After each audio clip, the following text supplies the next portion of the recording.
Et la célébration en différé de la journée du 8 mars se poursuit au Togo. Nous sommes maintenant avec les femmes artisanes du Togo. Elles se sont aussi rencontrées cette semaine. La ministre du Commerce, de l'Artisanat et de la Consommation locale était également présente à cette rencontre où il était question de l'importance des documents d'identification. Jules Salaka, Eli Agba, Nyandao.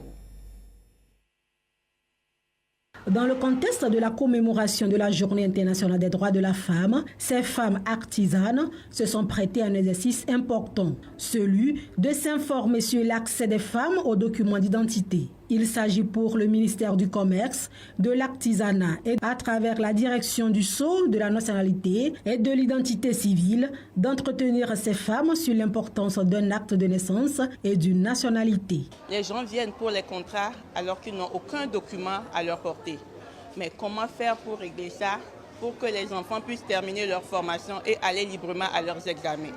Donc c'est tout un problème pour nous, mais avec ce qui a été dit aujourd'hui, avec la sensibilisation d'aujourd'hui, je pense que nos problèmes ont trouvé leur solution. Environ un peu plus de 500 femmes de Lomé et de toutes les régions du Togo.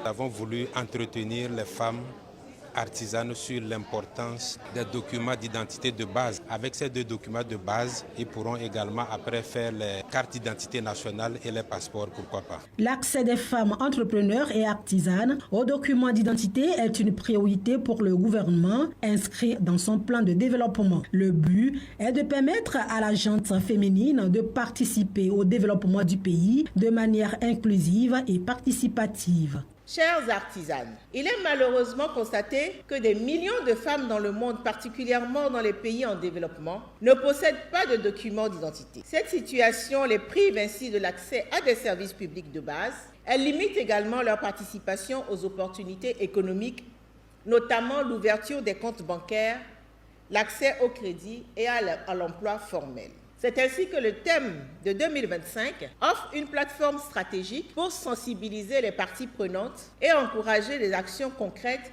en faveur d'un développement inclusif et durable. Ce thème vient à point nommé pour renforcer la politique du gouvernement conformément à la grande vision du chef de l'État, Son Excellence M. Faure Sozimna Nyasingbe pour un Togo en paix, une nation moderne, avec une croissance économique inclusive et durable. Pour ce faire, une audience foraine d'établissement des documents d'identité aux artisans qui le souhaitent est en vue. Et c'est lors de la 4e édition du marché international de l'artisanat du Togo, MIATO, qui se tiendra du 23 avril au 4 mai 2025 au Centre togolais des expositions et foires CETEF Togo 2000.